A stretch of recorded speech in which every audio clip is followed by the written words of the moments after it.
Hi everyone, my name is Kara Pyland and this is my video reflection on TEL 410 Advocacy and Education Endeavors. My advocacy plan for this course took some rather unexpected turns. My goals and plans kept changing and shifting as I found out new information and ran into some barriers throughout the 7-week journey.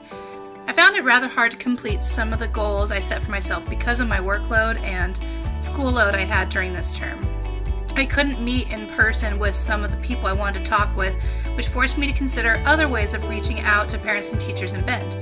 That is when I took my instructor's advice to create a survey. I made 2 Google Forms asking specific questions about socioeconomic statuses, as well as what types of resources and programs are available for children from low-income or poverty-stricken households.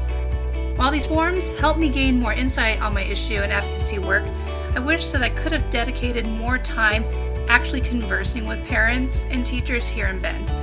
I think that going forward with my work, I'll strive to team up with other current advocates and organizations in Bend and focus my efforts not on developing my own individual plan, but on plans and actions that are already in place here in Bend. There's strength in numbers, and I think that adding my strengths and passion to communities of practice that are currently working in Bend will be the best option for my future advocacy work. This entire course, which I would group together as an entire process and project, will have a great effect on my current life and my future. Simply being aware that there are people in my community, especially children, that need more love, care, and support is enough to affect how I interact with the world around me and within my community. Pair that awareness with background knowledge, research, and an action plan, and now I have even more tools to tackle this issue in the future. Moving forward, my viewpoints on people living in poverty will be forever impacted.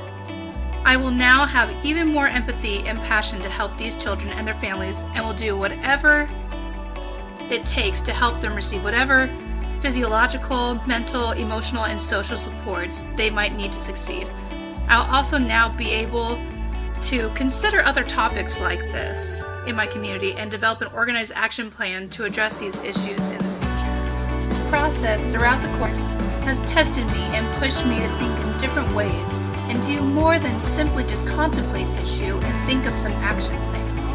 Rather, I had to actually follow through on the ideas I developed and actually interact within my town. Even if the interactions were mostly virtual and facilitated over the internet, I was still able to actually put myself out there to learn about children who live in poverty in my very own hometown. This ability to be vulnerable has helped me to gain skills and develop the courage to do what is right for the better good. This is something that I definitely want to take with me as I continue on my path to become an educator and maybe even a more dedicated advocate for the city of Bend, Oregon.